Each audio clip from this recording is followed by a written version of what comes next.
أعوذ بالله من الشيطان الرجيم بسم الله الرحمن الرحيم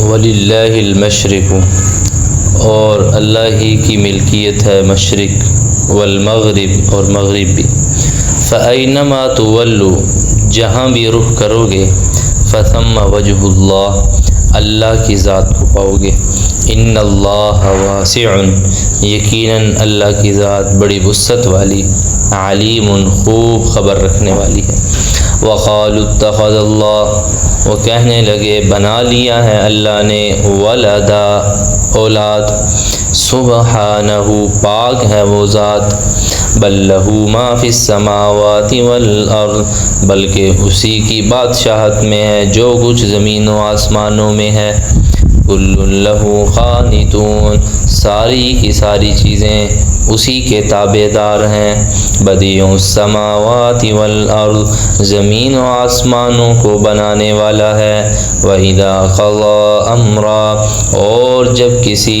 فیصلہ کا حکم کرتا ہے فَإِنَّمَا يَقُولُ لَهُ تو صرف یہ کہہ دیتے ہیں کن ہو جا فَيَكُونُ سو وہ ہو جاتی ہے۔ جی گزشتہ آیات میں اللہ رب العزت نے یہ بات سمجھائی تھی اور بتائی تھی کہ جو لوگ اللہ کے مساجد اللہ کے گھروں سے آنے سے لوگوں کو روکتے ہیں کسی بھی انداز میں کسی بھی صورت میں تو فرمایا کہ ومن اظلم وہ دنیا کے ظالم ترین انسان ہے کیونکہ مسجدیں اور عبادت گاہیں فرمایا کہ ان کا مقصد یہ ہے ان یذکر فیہا اسمہ کہ اس میں تو اللہ کا ذکر کیا جاتا ہے یعنی اس میں اللہ کی یاد اس میں روحانی جو غذا ہے وہ حاصل کی جاتی ہے وسعی فی خرابیہا لیکن کچھ لوگ کی کوشش یہ ہے کہ جو اللہ کے گھروں میں آنے والے ہیں انہیں روکا جائے اور اللہ کے نام سے روکا جائے تو فرمایا کہ ومن اظلم یہ دنیا کے ظالم ترین انسان ہے کیونکہ جس خالق اور مالک نے پیدا کیا ہے یہ اسی کے گھر آنے سے روک رہے ہیں کہ اسی کی یاد سے روک رہے ہیں اس لیے فرمایا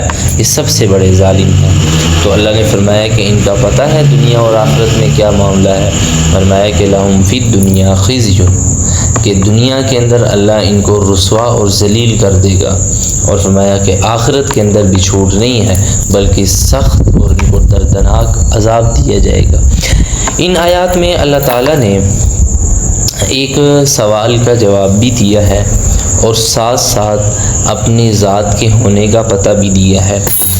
اللہ تعالیٰ فرماتے ہیں کہ دیکھیں وَلِلَّهِ الْمَشْرِقُ وَالْمَغْرِبُ کچھ لوگوں نے اس بات کا عقیدہ بنا رکھا تھا اس بات کا خیال کر رکھا تھا کہ اللہ تعالیٰ نے بھی اولاد رکھی ہے جس طرح کہ عیسائیوں نے اس بات کو تسلیم کر لیا کہ حضرت عیسیٰ علیہ السلام یہ اللہ کے کیا ہیں بیٹے ہیں اگرچہ ان میں بھی گروہ ہیں لیکن ایک گروہ جو ان میں سے ہے وہ اس بات کا قائل ہے کہ حضرت عیسیٰ علیہ السلام کو اللہ کے کیا ہیں بیٹے ہیں جس کو قرآن پاک نے کہا کہ انما ہوا ثالث ثلاثہ کہ وہ تین میں سے تیسرا ہے کیا مطلب کہ اللہ کی ذات جو ہے ٹھیک ہے وہ بنتی ہے تین چیزوں سے ان میں سے ایک حضرت عیسیٰ علیہ السلام ہے نعوذ باللہ تو انہوں نے ایک عقیدہ یہ گڑھ رکھا تھا اور ایک عقیدہ یہ کہ وہ اللہ کے کیا ہیں بیٹے ہیں لہذا ہماری بخشش کامل اور مکمل ہو چکی ہے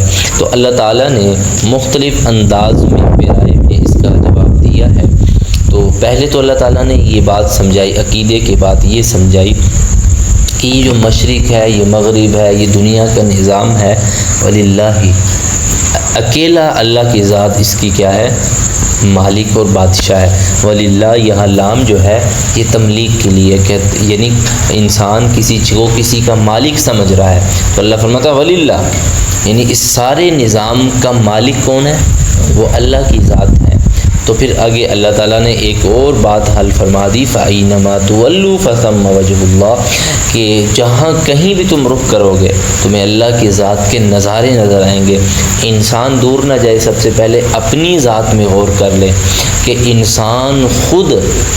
انسان کی ذات بھی خود اللہ کے ہونے کی ایک دلیل اور علامت ہے یعنی اتنی بڑی مشین اتنا بڑا نظام اللہ نے 3 اندھیروں میں رکھ کے بنایا ہے. ایک ماں کی پیٹ کا اندھیرا، ٹھیک ہے، ایک رحم کا اندھیرا، اور ایک جس پردے اور جھلی میں بچہ ہوتا ہے اس کا اندھیرا. تو اللہ فرماتے ہیں کہ ان 3 اندھیروں میں رکھ کے تمہارے رب نے تمہیں پال کے دکھایا ہے، تمہارے رب نے تمہیں جو ہے وہ کھلا پلا کے جو ہے وہ دکھایا ہے. اور وہی خون جو ماں کا پہلے گندگی اور غلاظت کے راستے سے نکلتا تھا، وہی ناف کے راستے سے اسی بچے کے جسم میں داخل ہوگا. یہی وجہ ہے کہ اس دوران جو ہے وہ ماں کو پھر ماہواری کا خون نہیں آتا، کیونکہ وہ خون ناف کے ذریعے اس بچے کی خوراک بن رہا ہوتا ہے. تو اللہ فرماتے ہیں کہ میں نے تو تیری خوراک خون بھی بنا کے دکھائی ہے، تو اللہ کی قدرت سے کیسے انکار کر سکتا ہے. تو فرمایا فسم وجہ اللہ، تم اللہ کی ذات کو ہر طرف پاؤ گے. یہاں یہ بات سمجھ لینی چاہیے کہ کیا اللہ کی ذات ہر جگہ ہے؟ تو یہاں دیکھیں سادہ سی بات یہ ہے، زیادہ الجھن میں جانے کی ضرورت نہیں کہ اللہ کی ذات ہر جگہ ہے.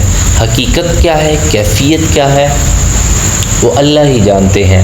البتہ بعض محدثین علماء اور جو ہے وہ فرماتے ہیں کہ نہیں، اللہ کی ذات جو ہے وہ 7 آسمانوں کے اوپر مستوی علی العرش ہیں، یعنی اللہ عرش پر کیا ہے. لیکن زیادہ تر علماء پھر کہتے ہیں کہ اس کا معنی یہ ہے کہ اصل میں جو اللہ کی جلالت شان ہے وہ تو اوپر ہی ہے، لیکن اس کی ذات جو ہے وہ گھیرے ہوئے ہے کائنات کو. اب حقیقت کیا ہے یہ اللہ ہی جانتے ہیں.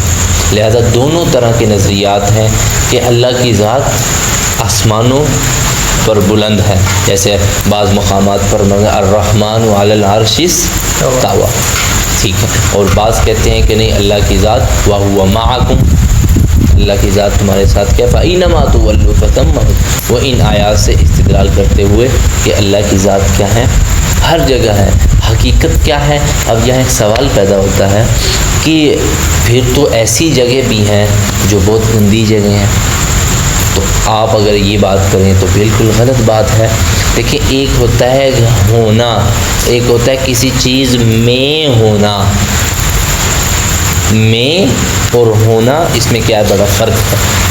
مثال کے طور پر اب آپ کے سینے میں قرآن ہے، آپ قرآن باہر رکھ کے بیت الخلاء جاتے ہیں. اب وہ حقیقت، وہ سینے میں قرآن ہے، لیکن اس کی کیفیت اور حقیقت کیا ہے وہ اللہ ہی جانتے ہیں. اسی طرح اللہ کی ذات بھی ہر جگہ ہے، حقیقت کیا ہے وہ اللہ جانتے ہیں. تو اللہ نے فرمایا ان اللہ واسع علیم، کہ اللہ تو دنیا جہان کی ہر چیز کی خبر رکھنے والے ہیں. اور پھر اللہ نے اس کا دوسرا جواب دیا کہ دیکھو کہ ان لوگوں نے رب کا بیٹا بنا رکھا ہے. وقالوا اتخذ اللہ ولدا، رب کا، کائنات کے مالک کا بیٹا بنا رکھا ہے. تو اللہ نے پہلا جواب اس کا یہ دیا سبحان. یہ عجیب جواب اللہ نے دیا ہے. سبحان بظاہر کوئی جواب نہیں ہے. ہمارے ہاں تو سبحان اللہ اس لیے بولتے ہیں مزہ آ گیا ہے، سبحان اللہ مزہ آ گیا ہے. لیکن سبحان کی حقیقت کیا ہے؟ سبحان کی حقیقت یہ ہے کہ میں یہ کہتا ہوں کہ اس ذات کے اندر کوئی برائی نہیں ہے. تنزیہ النقص، کہ کسی برائی اور عیب سے کسی کو پاک کر دینا. تو اللہ فرماتے ہیں سبحانہ، بیٹا اور اولاد ہونا یہ نقص ہے، یہ محتاجی ہے، اور رب کسی کا محتاج نہیں ہے. سبحانہ. تو یہ دلیل ہے. اللہ نے فرمایا کہ ٹھیک ہے، اللہ جو ہے وہ ہر چیز سے پاک ہے. تو اللہ نے اس لیے فرمایا سبحانہ. اور یہاں یہ بات ہی سمجھ لیں کہ اللہ تعالیٰ عام طور پہ سبحان کا لفظ وہاں عجائب اور غرائب کے لیے بھی استعمال فرماتے ہیں. سبحان الذی اسری بعبدی. اللہ فرماتے ہیں تمہیں شک ہوگا کہ اپنے نبی کو راتوں رات کیسے لے لیا، لیکن سبحان الذی، لوگوں اللہ جھوٹ اور برائی سے پاک ہے. کیونکہ اگر یہ کہتے ہیں نبی کیسے جا سکتا ہے، تو اس کا جواب سبحان الذی اسری، کہ اللہ لے کر گیا ہے. اور اللہ کا ضابطہ یہ ہے سبحانہ، کہ وہ ہر برائی سے، ہر نقص سے. تو اللہ فرماتے ہیں اولاد اور بیٹا یہ کیا ہے، عیب ہے، یہ محتاجی ہے. سبحانہ، اللہ کی ذات سے ایک دلیل اللہ نے یہ دی ہے. دوسری دلیل اللہ نے یہ فرمایا کہ دیکھو بل لہو ما فی السماوات۔ دوسری اللہ نے یہ دلیل دی ہے کہ دیکھو زمین آسمان کا بادشاہ کون ہے، کس کے قبضے میں ہے؟ اللہ کے قبضے میں ہے۔ حضرت عیسیٰ علیہ السلام وہ تو خود اللہ کے ماتحت ہیں، اگر اللہ کے بیٹے ہوتے تو اللہ کا نظام انہیں منتقل نہ ہوتا، باپ اپنے بیٹے کو نظام نہیں منتقل کر دیتا۔ تو میں کل اللہ قانتون، بھائی ساری کائنات رب کی مٹھی میں ہے اور اس میں حضرت عیسیٰ بھی ہیں اور وہ بھی اللہ کتابیں ہیں۔ تو فرمایا کہ تم کیسے یہ ثابت اور دعویٰ کر سکتے ہو کہ عیسیٰ علیہ السلام اللہ کے کیا ہیں؟ بیٹے ہیں۔ فرمایا تیسری بات بدیع السماوات والارض، زمین آسمان کو بنانے والا۔ بدیع کیسے کہتے ہیں؟ ایک چیز کا نقشہ نہ ہو پھر آپ بنا کے دکھاؤ، اسے کہتے ہیں بدیع۔ ایک چیز کا نقشہ پہلے سے ہے آپ پھر بناتے، اسے کہتے ہیں صانع عربی میں۔ تو اللہ فرماتے ہیں بدیع السماوات، زمین آسمان کا کوئی نقشہ نہیں تھا، اللہ نے بغیر نقشے کے بنا کے دکھایا ہے۔ تو فرمایا کہ کیا عیسیٰ علیہ السلام میں یہ صلاحیت ہے، یہ اختیارات ہیں، اتنی صلاحیت ہے؟ نہیں۔ تو مان لو وہ بیٹا نہیں ہے رب کا، کیونکہ اگر رب کا بیٹا ہے تو رب کے اختیارات اور رب کی طاقت ہونی چاہیے تھی۔ اور چوتھی اللہ نے دلیل فرمائی وَإِذَا قَضَىٰ أَمْرًا، اللہ کا نظام تو یہ ہے اللہ کن فرما دیتے ہیں، معاملہ ہو جاتا ہے۔ کیا عیسیٰ میں بھی یہ صلاحیت ہے؟ کہ جب نہیں ہے تو مان لو کہ وہ اللہ کا بیٹا نہیں ہے۔ تو اللہ نے یہ سارے دلائل دے کر یہ بات سمجھائی کہ حضرت عیسیٰ جو تم نے عقیدہ پکڑ رکھا ہے اللہ اس سے کیا ہے، ہر طرح سے پاک ہیں، اور عقل بھی اس چیز کو تسلیم نہیں کرتی کہ ایک باپ اپنے اختیارات اولاد کو نہ دے۔ فرمایا کہ اللہ کے اختیارات تو عیسیٰ علیہ السلام کے پاس نہیں، تو معلوم ہوا کہ وہ اللہ کے بیٹے نہیں۔ سبحانک اللہم و بحمدک، اشہد ان لا الہ الا انت، استغفرک و اتوب الیک۔